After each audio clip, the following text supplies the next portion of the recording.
Hey guys, we're back here at Kloppy's Custom Painting, and the truck behind me, we've already kind of teased you with a little bit. It came in just for a paint job, and it was going to go back to Ohio to be assembled. But like a lot of these projects, it just kind of took on a life of its own, and it's grown literally quite a bit. So I'll let Rick fill you in on all the details on this thing. It's an incredible truck, though. Again, the first time I introduced it, I got the model wrong completely. What is it? A 367. Okay, it's a 367 Peterbilt. So again, I know all the Peterbilt guys out there are screaming that I should know this at their phones or computers right now, but I don't. So why don't you tell us what all was done to this? I mean, it's a massive truck. It's just a beast. Everything was done. The truck came in, and the truck was to get, I was to look for a sleeper, find a sleeper, put the sleeper on the truck, paint the frame, paint the truck 3 colors, and send it back to Ohio. Okay. And it was gonna get finished back there. Well, we decided, you know, while it was here, we bought a sleeper and we saw some corrosion down at the bottom, so it ended up being a reskin. So then we're reskinning the sleeper. The owner decided, hey, can we get it in with Randy at spare time and get the interior of the sleeper and the cab done? So that was added to it. We moved the fuel tanks back. It was a tank forward truck. Okay. So it had steps on them, and you got in. Well, he wanted boxes put up front, moved the tanks back, and we talked all about, you know, that in the beginning. Well, then it just kept growing from there. We bought everything to finish the brakes, brake drums, brakes, airbags, shocks, put it all together, finished it. And it's a 4-axle truck. So they brought the axle in and we painted it. Well, then it needed rebuilt and fit to this truck because it wasn't on this truck originally. Yeah, I'm sure I've seen more than I think, but a 4-axle tractor is something that you just don't see very often. It's sort of a rare bird, pretty cool. I mean, we see a lot of long hood trucks and stuff, or a tri-axle now and then, but a quad axle is a little different.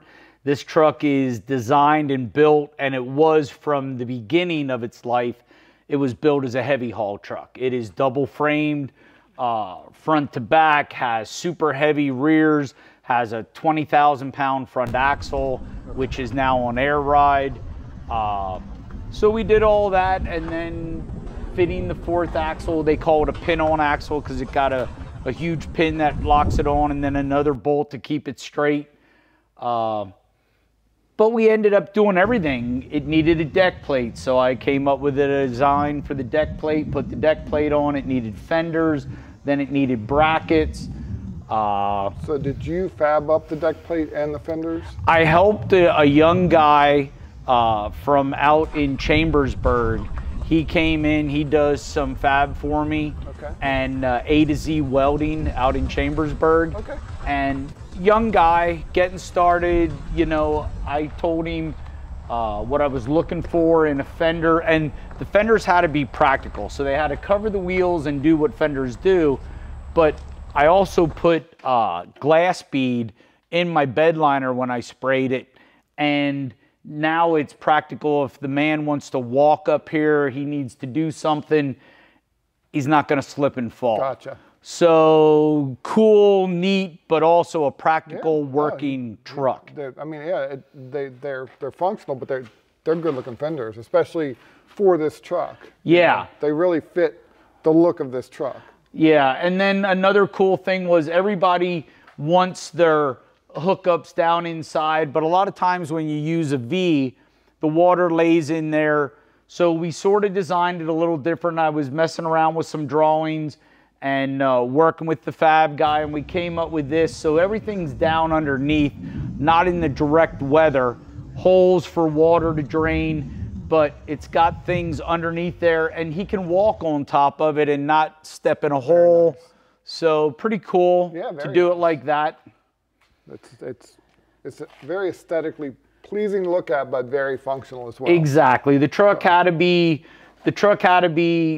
functional. It's a work truck, and that's what it was made to do, to heavy haul.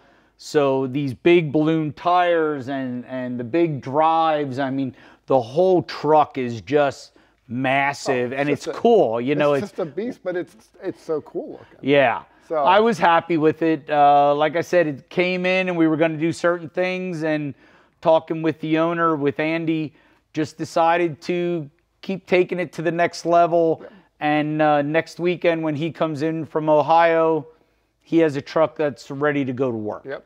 So we should put his name out there. What's the owner's name? Strasinger. Andy Strasinger. Gotcha. Okay. Yep. Very, very nice truck. How long did it take you to complete this build? Too long. Being by myself and working with just helpers, I don't get them done real quick because I don't rush anything to do it. It takes the time it takes. I've had the truck a year and a half. Okay. But originally, if we wouldn't have added all the stuff, it probably would have left at a year. It probably would have been out of here. But since we had it and I was able to keep doing things for him, now when it leaves, it's ready to go to work. Okay. Okay. And you mentioned it's got an air ride front end, so I want to give credit where credit's due. I'm sure that was done by the House of Air. Yes. Next door. Mike next door at the House of Air, he did the air ride front end. And then, like I said, A to Z Welding, they did a lot of the fab. And then there's a young weld shop, a young guy, Jake, right here on the property. That's a nice thing. We all work together and do our things. So Jake did a lot of fabricating of brackets and cutting, and anytime I needed a piece of steel. And then when I was just about done with it, I sent it over to Lanita Specialized, Lanita Repair. And they took it and finished it for me. It has underglow lighting under here. We put penny lights under here. I put 6 under the cab and 6 under the sleeper, and they're on like a 45-degree angle. So got some nice underglow lighting, and they don't make anything like that, so I had to get the stainless and bend it and put them in. But Anthony over at Lanita Repair, that is my nephew, and he worked on it, and he did all the little stuff that Uncle Rick couldn't finish for him, and he did a fantastic job. Really happy with everything. What brought Andy to you? How did he find out about Kloppy's custom painting? It's word of mouth. I guess he actually called Scott at Lanita and was talking to Scott, or Scott knows Andy, and was asking, you know, where can I get a truck done? And Scott sent him my way. Okay. All right. Well, yeah, so we do a lot with them guys over there, and I'm really thankful they send me not only their own work, but they send me other people that stop in, and Scott's been fantastic and sends work my way. Awesome. This truck is done. This one, thank God, year and a half, and you know, ready to go back to the owner. Yeah. So I'm happy that it looks like this, but I'm very happy when they leave to see them go. Okay, yeah, and we've got, I'm not gonna say what it is, but there's another build coming. Yeah, a really cool one. Massive, so. Yeah. Stay tuned, keep an eye on the channel. I don't know how we're gonna do that, whether we do it in sections or if we just film everything and then throw it all in one long video. We'll figure it out, but either way, you'll be seeing that on the channel. Yeah, and, excited about that. Got some nice builds coming. Rick's good enough to share all this with us, so. Hey, well, thank you for coming. Thank you very much. All right, I appreciate it. All right, thank you. Yep.